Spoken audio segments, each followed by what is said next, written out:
उत्तर प्रदेश जिसके बारे में लोग कहते थे कि कभी सुधरेगा नहीं, जिसके बारे में लोगों ने मान लिया था कि यहां दंगे कभी समाप्त नहीं होंगे, यहां पे गुंडागर्दी कभी समाप्त नहीं हो सकती है, कभी विकास नहीं कर सकता, आज देश के अंदर विकास की दौड़ में अग्रणी राज्य के रूप में उत्तर प्रदेश बढ़ रहा है। आज गुंडागर्दी एकदम समाप्त हो गई है, कोई गुंडागर्दी नहीं है। मैं आज लखनऊ से लगभग 1 बजे के आसपास चला हूं, और 1 बजे के आसपास में इसलिए भी चला, मेरे पास यद्यपि यहां से एक ऑफर आया था कि आज पवित्र धाम गंगोत्री और यमुनोत्री के कपाट खुल रहे हैं, तो वहां का दर्शन, मेरी इच्छा थी, अक्षय तृतीया का पावन अवसर भी था, लेकिन आज अक्षय तृतीया थी, भगवान परशुराम की जयंती भी है, लेकिन ईद भी था, तो कहीं कोई उपद्रव न हो, शांतिपूर्ण ढंग से सारे कार्यक्रम संपन्न हो। मैं इसलिए 1 बजे तक स्वयं लखनऊ में रहा, और लखनऊ में आपने देखा होगा 25 करोड़ की आबादी का उत्तर प्रदेश में कहीं सड़क पे नमाज नहीं पढ़ेगी, कहीं नहीं। सड़कें हमारी आवागमन के लिए होनी चाहिए, सड़क हम इस प्रकार के किसी आयोजन के लिए, और मैं कहूंगा, मैं सभी से अपील करूंगा कि व्यक्तिगत आस्था का सम्मान होना चाहिए।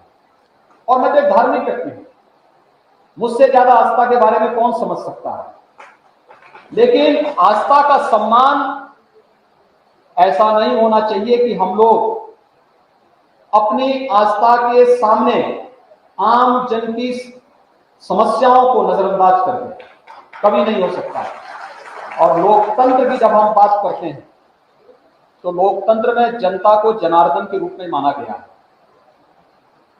जनता जनार्दन की सेवा करना हमारा दायित्व बनता है, और मैं इस बात को बार बार कहता हूं कि उसको असुविधा नहीं होनी चाहिए, कभी नहीं होनी चाहिए।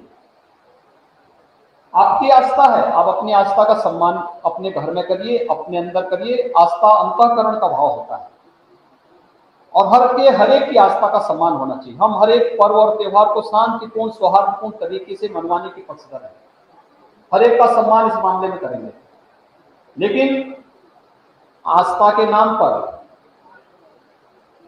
भावनाओं के साथ खिलवाड़ करने और जन भावनाओं के साथ खिलवाड़ करने की छूट भी किसी को नहीं दी जानी चाहिए। और इस कार्य को आज उत्तर प्रदेश के अंदर किस रूप में संपन्न हुआ है, सारे कार्यक्रम बहुत अच्छे ढंग से हो रहे हैं। आपने एक और उत्तर प्रदेश के अंदर देखा होगा, ये जितने अनावश्यक माइक होते थे, जगह जगह शोरगुल करते थे, सब उतर रहे हैं। 1 लाख माइक अब तक उत्तर प्रदेश के अंदर उतर चुके हैं, 1 लाख से अधिक माइक, कोई शोरगुल नहीं हो रहा है।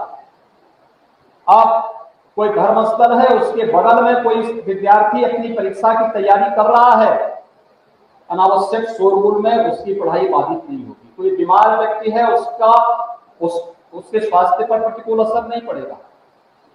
कोई नवजात शिशु है, उसके स्वास्थ्य पर प्रतिकूल असर नहीं पड़ेगा। ये तो पता लगता है कि इतनी, यानी बजाने वाले को भी नहीं सुनाई पड़ता है कि क्या बोल रहा है वो माइक, लेकिन चिल्लाए जा रहे हैं। आज 1 लाख से अधिक माइक उत्तर प्रदेश के अंदर उतर चुके हैं, कहीं कोई विवाद आप नहीं देख रहे हैं, कोई विवाद नहीं। इसका 2 कार्य है, एक संवाद, और दूसरा जो लोग संवाद से नहीं मानेंगे तो उसको कानून से मिलवाएंगे। तो दोनों से मिलवाने का तरीका हम लोगों ने उत्तर प्रदेश के अंदर अपनाया है, और आज यही कारण है कि लोकतंत्र की इन भावनाओं के साथ साथ विकास की जिस प्रक्रिया के साथ हम आगे बढ़े, प्रधानमंत्री मोदी जी के मार्गदर्शन में, उनके नेतृत्व में तेजी के साथ बढ़ता हुआ यह कार्य है। मैं धन्यवाद दूंगा अपने यहाँ के उत्तराखंड के मुख्यमंत्री श्री पुष्कर सिंह धामी जी को। पुष्कर सिंह धामी जी आज यहाँ पर कल ही उत्तराखंड में चंपावत में उपचुनाव होना है, और मुख्यमंत्री जी स्वयं वहां की प्रत्याशी है। और जब चंपावत गए तो वहां उन्होंने गुरु गोरखनाथ मंदिर में दर्शन किया। मैंने कहा भी यार देखिए, सौभाग्य है कि गुरु गोरखनाथ मंदिर का आपने वहां दर्शन किया। आज यहाँ पे महायोगी गुरु गोरखनाथ महाविद्यालय, राजकीय महाविद्यालय में महंत अवेद्यनाथ जी महाराज जी की प्रेरणा से यह महाविद्यालय यहाँ पर स्थापित हुआ। इस महाविद्यालय के कार्यक्रम में आपके साथ मुझे भी आने का सौभाग्य प्राप्त हुआ है और एक प्रकार से चंपावत के प्रचार का शुभारंभ भी है। चंपावत में माननीय मुख्यमंत्री जी के चुनाव प्रचार का शुभारंभ, ये संदेश वहां तक जाएगा कैसे 21 वर्षों से जकड़ी हुई समस्या का समाधान हुआ। लोग उसको ठेलते थे, एक दूसरे के ऊपर टालने का प्रयास करते थे।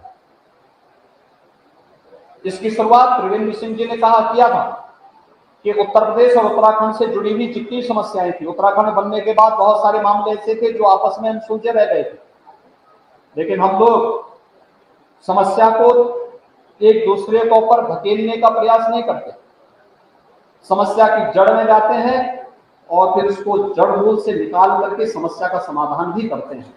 और आज मुझे प्रसन्नता है उत्तर प्रदेश और उत्तराखंड की सारी समस्याओं का समाधान अंतिम चरण में चल रहा है अभी। लेकिन हमने कहा जितनी समस्याएं हैं इन सभी समस्याओं का हम समाधान करेंगे। होता क्या, दो राज्यों के आपसी झगड़े में इन सभी जमीनों पर भूमाफिया काबिज होते हैं और भूमाफिया उसकी आड़ में फिर उसका दोहन करता है। उत्तर प्रदेश में तो हमने माफियाओं की कमर तोड़ दी है, अब वहां पर वो सीधे खड़े नहीं हो सकते।